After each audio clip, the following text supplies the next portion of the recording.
What about John Wayne Gacy then? To Catch a Killer, he was a pillar of the community, wasn't he? Wasn't this John back? Wayne. What era was that? It's going back quite a while now, but Gacy. I mean, everybody who's watching this will know John Wayne Gacy. The film To Catch a Killer was Dennehy, Brian Dennehy, the actor. This is another ace film. This is a two-part TV one. Beautifully acted. Dennehy plays Gacy to perfection. Absolute to perfection. It is a brilliant... the film... One of the slight criticisms, it doesn't deal with Gacy's childhood. Some people have criticised that, but there was no need for it. We're focusing on the murders. But the crawl space, the bodies 33 or something, bodies under the crawl space under the house. Fabulous film, two-parter, brilliant acting, supported by law enforcement. So I did all the Gacy stuff, filming, and I met Joe Kozenzak, the chief investigator there, great guy. A lot of stuff going on there in a film. If you really want to watch a good program about a serial killer, you've got to watch Brian Dennis, his acting. So how did Gacy get his victims? Gacy, like Dennis Nilsen, the English gay serial killer, and a few others, trawled for young boys that were outside railway stations or bus stops or looking out of work, offered them a job. They're pretty well disenfranchised. Right, reminds me very much about Peter Curtin, the German killer, who went to railway stations and picked up young girls between the wars, offered them a home, a bed and stuff like that. A bit almost like Jeffrey Dahmer. I'm doing a book on Jeffrey Dahmer at the moment, preying on innocent young prostitute boys, taking them back, showing them a handcuff trick because he says he's an ex-cop and stuff like that. I can get out of the handcuffs. Can you get out? And once that's it, the torture starts. And where did he commit these atrocities at? In his home in Des Plaines, Chicago, Summersdale Avenue. Didn't he have a family in his home? No. He had a sister, his mum. His excuse was, but I wasn't the only one living in the house. My mum was there and my wife was there and blah, blah, blah. But the stench. What was this kind of house? Was this? How was it set up? It was single, just a single floor home, fairly upscale, but with a crawl space underneath. It's since been demolished, and the lot where it stood was overgrown and strewn with rubbish for years. And it's in an unincorporated area, so they have to clean their own mess up out there. And then somebody not so long ago bought it, and that upset the residents because they said the ghosts of Gacy would come back. So he was overlooked as the killer because he was a pillar of society. Yeah. How did he rise up to be a pillar of society? He's a bit like Bundy, really, but a little bit more successful than Bundy. He was quite a shrewd businessman. He had a building company that he remodeling and stuff.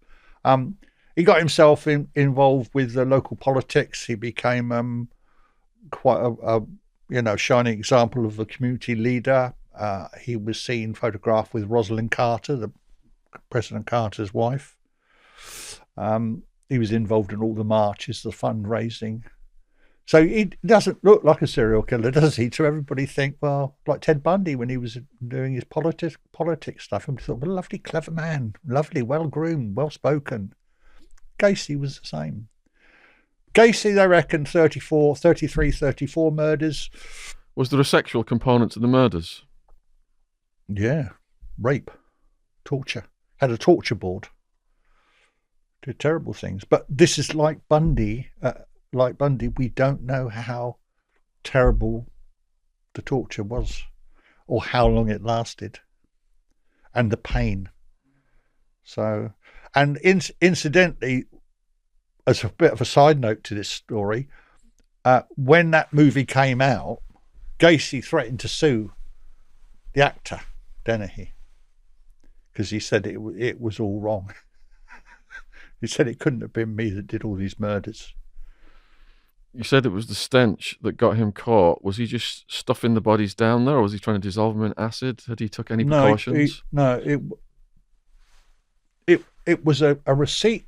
I think it was a receipt for a television or something that was traced back to him that belonged to a little boy or a kid that went missing, and photographs or something like that off the top of my head.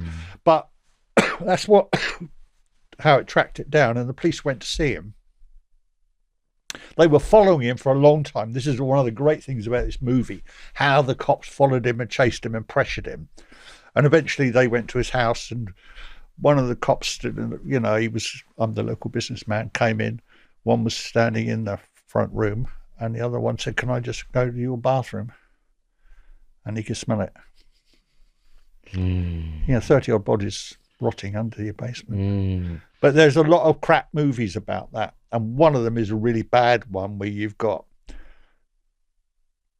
his wife is living in the house in this movie, and she's walking around in a flimsy nightie at night, and she looks out the window, and there's a body on the floor of the garage and chains and rubber masks and God knows, and she says, "John, where are you?"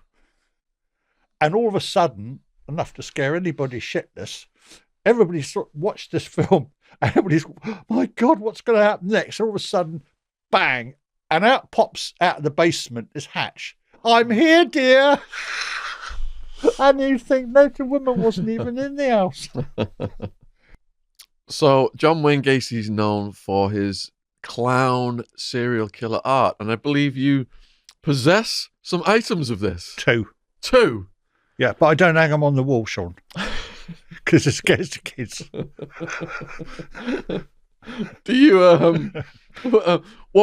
what's in them? Are they clowns? Yeah, quite Could you describe grotesque. them? Well, they are. I mean, they're very garish colours. I've got some artwork from Broadmoor from Paul Beecham years ago. He was a good painter. He was a mass killer. You need to talk to Boris about that because he wants to be on here. He's got some fabulous stories about Broadmoor. Oh, Boris, yeah. Got some, but Gacy's are very crude. But when you look at the art done by somebody that's obviously mentally disturbed, and I'm a painter myself, quite a well-known painter, and you can tell, that the person painting it is not the full wicket, and there's a lot of anger in this clown paintings that comes out from the picture. They're not like you go to a circus and you see a happy clown bouncing around on a rubber ball. There's this anger coming out of the artwork. So the clowns are like torturing people or anything? No, just ordinary clown pictures. But you can see they've got that. He's got evil that, clowns. Stephen King clowns. Yeah, but it's not overtly evil. But of course, Gacy did dress up as a clown and went to kiddies' parties and as an entertainer. And then you start thinking Jimmy Savile, don't you? See where you get the parallels. Yeah. We've got our Jimmy Savile 4-hour documentary coming out soon. Now you need to talk to Boris because Boris has got some fabulous stuff on Peter Sutcliffe. Oh, Sutcliffe. And Savile. Ooh. And Boris has got hold of some ex-staff at Broadmoor who have given him stuff that will blow your mind. He's doing this book with me. Well, it's his book. Is Boris ready to come on? He wanted to come up today, but he was gutted when I said, well, it's 1:00, and he said, I can't be free till 2. But I did say I would mention it to you because he's got some amazing We're filming every Sunday this month here. Yeah, well, you got his. I'll get him to contact you. Okay, great. But he's got 13 killers, some stuff on Broadmoor, and it is terrifying. Yeah, can't wait to interview Boris. How much does Gacy art go for in the serial killer art market? Well, I don't know what today's prices are. I mean, I don't really bother, but back then, when I got them, I didn't get them from John personally, but I got them from somebody that was dealing with Johnny, and funny enough, a young lad who they had a crush on each other. And these two items came up for sale. I don't think I paid much more than about 20 quid for them. That's what I was going to ask. Does serial killer art, is there like an active market in it and you buy it from someone who owns it, or do you buy it from the artist? Depends. If you're in contact with the inmate personally, you buy it direct from him. But there are these dealers on the internet that do sell stuff, and Some people forge serial killer art. I probably do. Yeah, I wouldn't be a bit surprised. I haven't come across it. I don't really go looking for it anymore. I mean, it doesn't really interest me. But I've got paintings, drawings, some from Ken Bianchi, the Hillside Strangler. But he sent me a cardboard tube with these drawings in them, and I looked straight away at them, and I thought, these drawings have been done by different people. It's good, but there at the bottom is Kenneth Bianchi's signature. So what he does, he gives somebody some tobacco to do a drawing, and then he signs it and he sells them. Getting his hustle on. And how many total? The things that do sell well, I mean, I got letters from all of the big serial killers, and Henry Lee Lucas that's big money. His letters? Yeah, and Ted Bundy, you got a Ted Bundy letter, you really hit, you're talking telephone numbers. Telephone numbers? 1, 2, hundreds of thousands. A lot of money. Good grief. Yeah. Wow. What happened to John Wayne Gacy in the end? How did he die? Lethal injection. Oh, lethal injection. He got the right end of the stick, funny enough, because they moved him from the main prison where he was on death row, and then they moved him to this death row facility. He was one of the last to actually be executed in the state, because the governor was coming out of office, and he had a sort of like change of heart. What have I been doing all these years? Abolished capital punishment in Illinois, and he was one of the last ones to get the juice, but he went badly. He didn't go down well. They botched it deliberately, I think. They botched it and they made him suffer. And Henry Lee Lucas, did he just expire of natural causes? Yeah, he got his sentence commuted by Bush. I think it was Bush,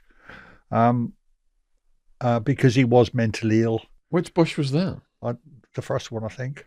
George H.W. I'm not sure it was him. And then he died of natural causes, and he's buried at Peckerwood Cemetery in Huntsville, where they bury all the executed offenders that are not claimed. And he had more. Henry's funeral had more mourners than any killer in history. Hundreds turned up. Why would you say that is? Because of his so-called infamy. So they were groupies. They weren't haters. They weren't burn Bundy burn. No. Well, you know, Henry was a pathetic guy. He wasn't. If you put him next to, if you had like them two sitting in the same room, Bundy and Henry, you'd forget Henry was there because he's so stupid.